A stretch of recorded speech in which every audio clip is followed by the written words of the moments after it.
I'm Fernanda Rios, and this is my intergovernmental system comparison exercise for PA 628. The country that I chose to compare to the United States government system is that of Canada. I chose it because they are very similar in terms of size, GDP, life expectancy, and unemployment rate.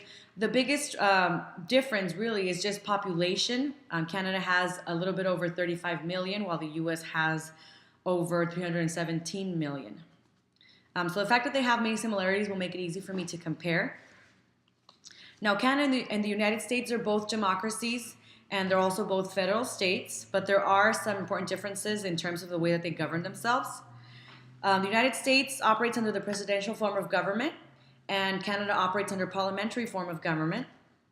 Now, in Canada, the three branches work together, which is the executive, legislative, and judicial. In the United States, there's also three branches, the executive, the legislative, and judicial. Now, the United States provides specific power to each level of government, which means to each separate branch. The specific powers are vested within the U.S. Constitution for Congress, the President, and the federal courts, which includes the Supreme Court. Now, presidential congressional government is based on separation of powers, while parliamentary cabinet government is based on concentration of power. So that is one of the major differences. Now, there are some advantages and disadvantages to both types of governments. As far as the U.S. government, the advantages are that it does not concentrate power in one single branch. So this allows for the system of checks and balances to do its job and keep one branch from becoming too powerful.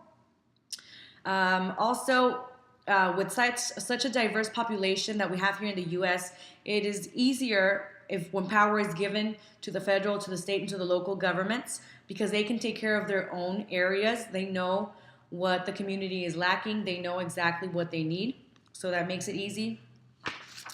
And the U.S. type of government, it prevents corruption and tyranny, because even if one person took control of all three branches, federalism ensures that the state governments would still function independently.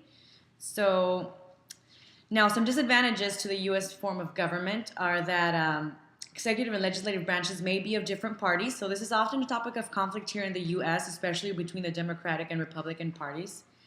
Another disadvantage is that it often leads to a lack of accountability. Since there is an overlap of boundaries among the national and state governments, this makes it really tricky for anybody to assign blame to anybody else.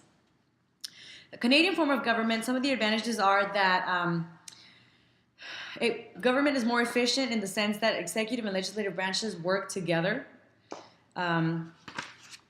It also has the virtue of recruitment, which was mentioned in the Shively article. And it has a virtue that officials are chosen by those who know them and their work. So you can be guaranteed that you're not going to have somebody who's inexperienced or ignorant to the political field. Some disadvantages are that dictatorship may result from the concentration of powers vested in the prime minister and the cabinet. Now, I think that the U.S. would operate very differently if they adopted the parliamentary form of government. It would bring some benefit to some areas and some disadvantages to others. One of the benefits, I think, would be if they adopted the healthcare system that they have in Canada. That's something that they do very well and something that is to be admired. As far as leadership effectiveness, I don't think that the U.S. would benefit from the adoption of the parliamentary government. As a citizen, I only have firsthand knowledge on the United States form of government. Now, I do believe that our government is effective when it comes to leadership. So the system of checks and balances is very beneficial to keep any single branch from becoming too powerful. If I were a Canadian citizen, I would enjoy the fact that political leaders are very likely to keep your promises, since they are being held to what they promise, whereas to the U.S., that's very hard to do. And it's also very hard to blame anybody for a promise is not kept. So I do feel that the presidential system for the U.S. is perfect.